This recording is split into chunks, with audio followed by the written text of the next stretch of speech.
we want to thank everyone for tuning in and watching the presentation. And we are going to go to the questions. So we have a couple of questions. We'll start with a question for Ruth from Roslyn. Is your video available to share? And what is your website address? Yes, so it is available to share. If you want to leave your email address in the chat box, I'll try and send you one across. It's not on our website. So our website is www.ruralhousing.co.uk. Right, thank you. And I believe the next question is for Derek, and this is Roslyn again. Looking at your iceberg graphic, what percentage of rural homeless individuals are registered? It's really difficult to say. I mean, but I think it's a tiny minority, probably about 10-15%. Just because we do housing surveys all the time, and most people say they're not registered with the housing for a housing waiting list because they don't see any point. So yeah, I would say 10-15% are registered. So we have another question from Roslyn. Neither of you spoke to employment challenges in rural communities. Precarious, part-time, and unreliable employment is an issue for rural and remote communities in Ontario. What is the situation in Northern Ireland and Scotland? It's probably quite similar in terms of, I think COVID-19 has probably changed the situation slightly. So there's always been more jobs available in your large towns and cities, and that can increase employment figures in rural areas. It's something that we very much help our tenants with support around, because quite a few of our tenants may be unemployed and wanting to progress into employment. So we would run a series of programs with them to help improve their employability skills so that they can progress into employment. But definitely in rural communities, a lot of the time, because of if you don't have your own access to your vehicle, public transport is a massive issue in Northern Ireland. I'm sure it's probably the same story in Scotland and Canada, in that it's very difficult to access a reliable public transport service in the countryside, which makes it very difficult if you want to travel to another town or village to work, because sometimes the timings of public transport just don't work, or it's just not accessible. And if you don't have your own access to a vehicle, it can make it very difficult to work in areas that are further afield in your larger towns and cities. So I would say, yes, access to employment is a challenge, but COVID-19 has definitely changed that situation, because we find that a lot of people are moving back to the countryside, away from larger towns and cities where they can work from home, because there's now, but before COVID-19 pandemic, working from home was a very rare thing in Northern Ireland. It wasn't something that was very common, and it's totally transformed in the last year and a half, and that's hopefully something that will continue. But again, I don't know if the story is similar in Scotland and in Canada. Rural broadband and internet access is terrible, which makes it very challenging if you're trying to work from home on a very poor broadband connection. But we have seen a big push to improve rural broadband services in Northern Ireland. So we have a new company coming in called Fibrous, who is trying to expand rural broadband throughout Northern Ireland, which will hopefully open up opportunities for more people to work from home, so they don't have to worry about access to public transport. But at the moment, it's still an issue that impacts people right across rural communities in Northern Ireland, is that broadband issue. But there's definitely progress being made in the last year and a half, which is definitely a result of COVID-19. I would say, in terms of kind of employment related things here, how it interacts with housing is with kind of two things. One is because most of housing in rural Scotland is owner occupied, something like 70–80% of housing is for sale. You know, people, there's a lot of kind of low income employment, so in tourism or in aquaculture or agriculture, and there's also a lot of what we used to call pluri-activity, which is people doing more than one job, maybe kind of putting a kind of living wage together on the basis of 2 or 3 or 4 jobs, which they're kind of bundling together, and most of them low paid. So that means, you know, their access to being able to kind of compete in the housing market is very restricted, but also their ability to actually get a mortgage is restricted by the fact that they're actually not got one highly paid job, got several jobs. So that restricts their access to even getting funding to buy a house or to get involved in that market. Thanks, Derek. So our next question comes from Ross. He has 2 questions. The first one is, how is the housing situation in the urban areas of Scotland, in Edinburgh, Glasgow, and the like? Is there no housing shortages there? You know, there will be housing shortages, but there is a significant amount of social housing available in different parts of Edinburgh and Glasgow and urban areas. And you know, the difference between a kind of urban setting and a rural setting is that if you live on the Isle of Mull, for example, and you want social housing, your best bet will be to leave the island. Whereas if you are in Edinburgh and you need social housing, well, it might not be any in the neighbourhood that you're in, but there will be some in a neighbouring neighbourhood or across the city. So, you know, although there is homelessness in the cities, much of that is not down to a lack of homes. It's down to other issues that go alongside homelessness, sort of substance abuse or alcoholism or the like, or mental health problems, rather than actually lack of a home. Thanks, Derek. The second part of the question is also for you. Are short-term rentals the primary problems in affordable housing stock in rural Scotland? How is the housing situation before the growth in short-term housing?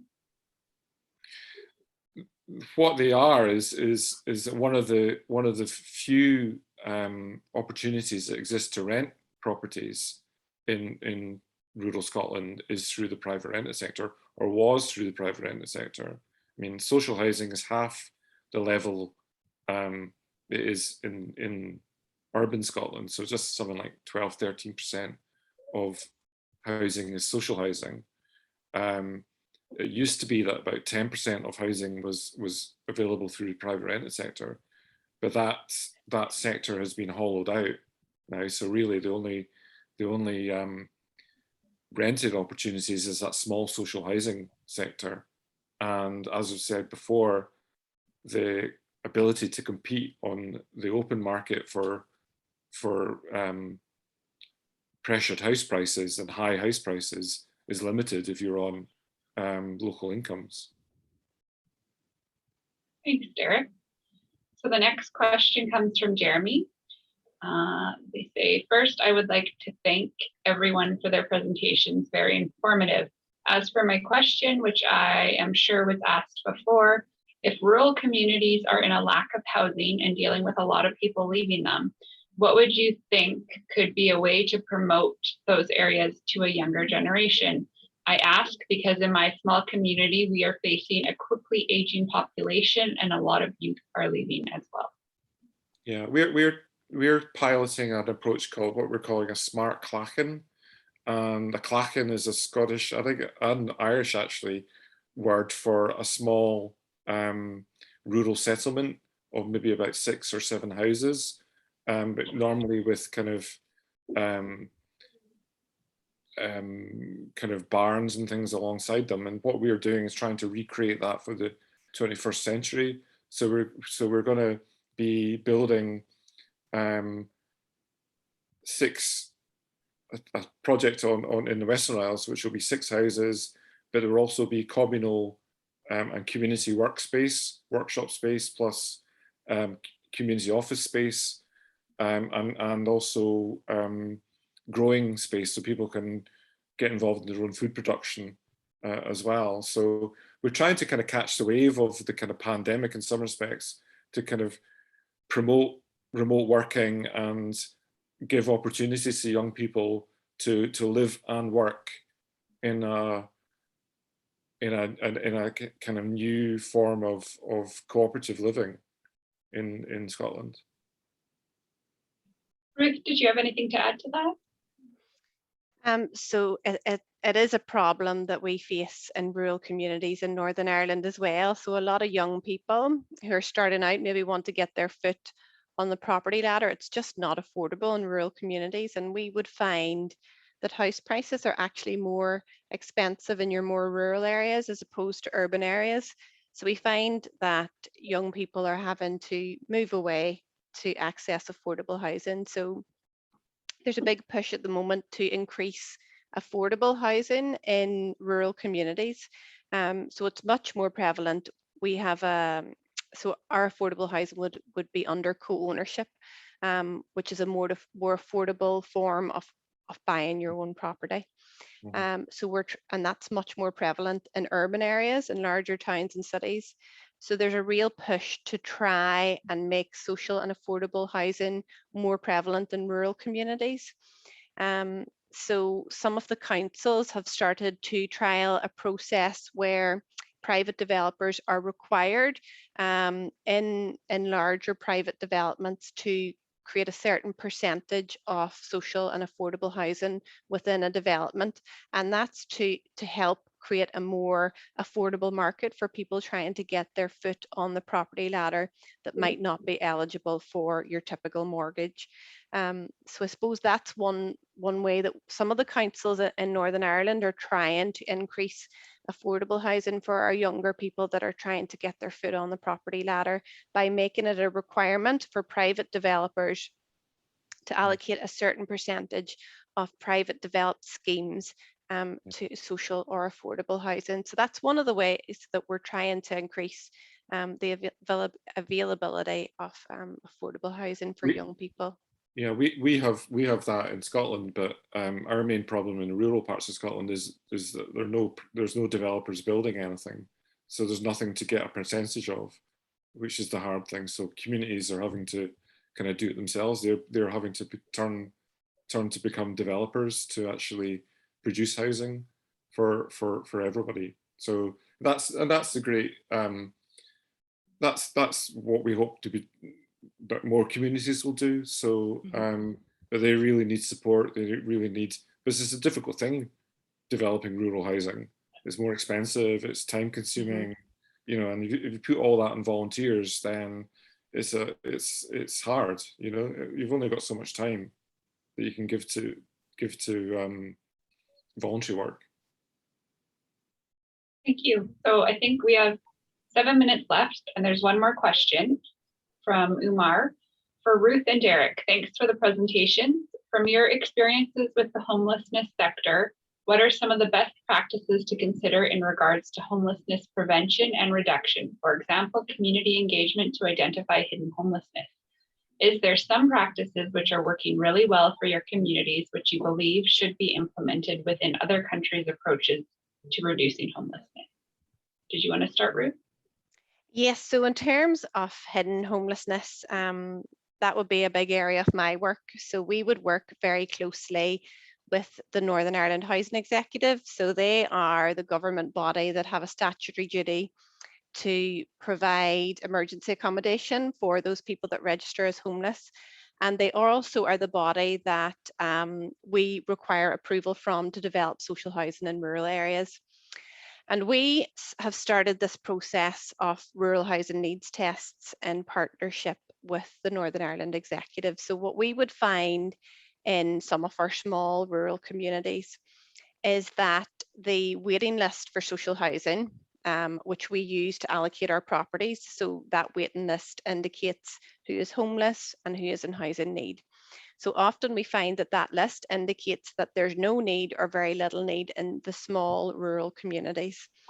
And that list is sometimes not reflective of the true need of homeless or those in housing need in those small rural communities. So we have started this process of needs testing for housing in small rural areas where the waiting list is indicating that there's no need. So we would carry out very extensive community engagement work with local schools, with community organisations, councillors, parishes, churches, etc., that are all working in those communities to try and engage with local people to help people come forward if they're in housing need in those rural communities and seek help.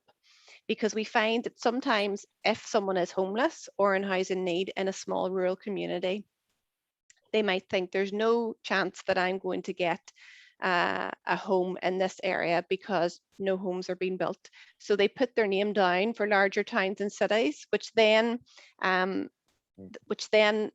reflects that there's more need in the urban areas and there's no need in the smaller rural communities. So what we try and do is uncover the hidden need in those rural areas by asking people who are in housing need in those areas to come forward and put their name down on the waiting list for that rural community as opposed to a larger town and city. And then by increasing the number of people that are on the waiting list for those rural communities, we can show evidence that there's a housing need in some of the most rural communities in Northern Ireland. And then as a housing association, we can seek approval to develop new build social housing for those people that are homeless or in housing need. And that's probably one of the key solutions that we find to addressing homelessness in rural communities is that proactive approach to engaging with rural communities and community representatives to encourage people that are in need in those areas to come forward. Otherwise, if we take the list at face value, it would appear that we don't need to build in rural communities, and that's not fact. That's not true.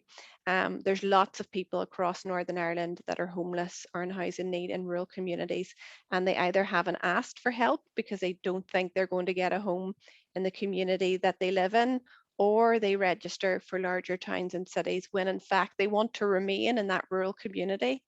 But in the desperation to access housing, they then try and seek housing in the larger towns and cities, having to move away from the area that they're from or from family, etc.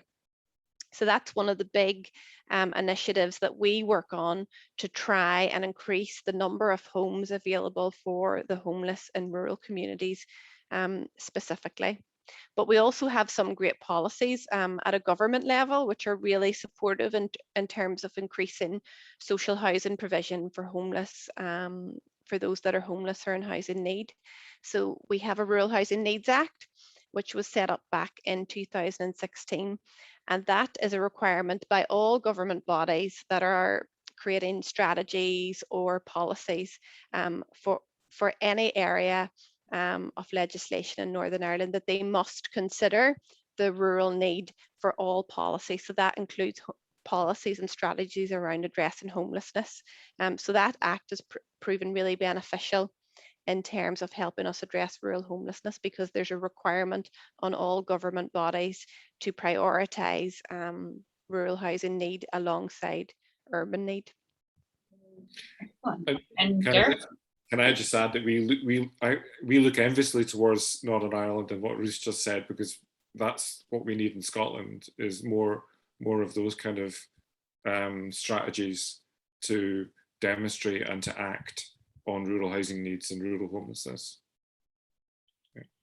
Yeah, I think we're very lucky in terms of, I suppose, in terms of, if you look at the demographic of Northern Ireland, it's very rural. You know, almost 40% of our population live in rural communities.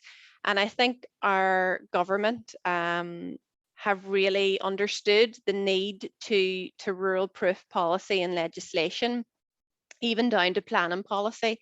So we have areas of planning policy that specifically, I'll give you an example of a piece of planning policy that specifically supports social housing in rural communities. So we have an area of planning policy called PPS 21, which enables us as a housing association to develop outside development limits. So generally planning wouldn't pass housing in those areas, but because there's a housing need in a rural community and there's no land or site available within the development limits, we can then get approval to develop outside our development limits, but only housing associations developing social housing are allowed to do that. So that means that we don't have to compete with private developers for that piece of land. So that's a really useful tool in terms of helping us as a housing association increase social housing provision whilst not having to compete with private developers, because that can be one of the key challenges when we're developing in rural areas. Wow. I've spent the last 20 years arguing for something similar in Scotland. We don't have it. And we've lots of examples in rural housing association where a scheme wouldn't have went ahead if we didn't have PPS 21, because there was no land or no sites within development limits, and planning wouldn't have passed a development without that piece of planning policy. So that planning policy has proved instrumental in helping us increase social housing provision for the most in need in rural communities. Thank you so much, Ruth and Derek. We're a minute over time, but I think we're good. Thank you for sharing your presentations with us. And I believe these are going to be available on the CAEH website after, probably starting tomorrow after the conference. So we want to thank everyone for tuning in, and thanks again, Derek and Ruth. See you all. Thank you very much. All right, bye. Bye. Bye.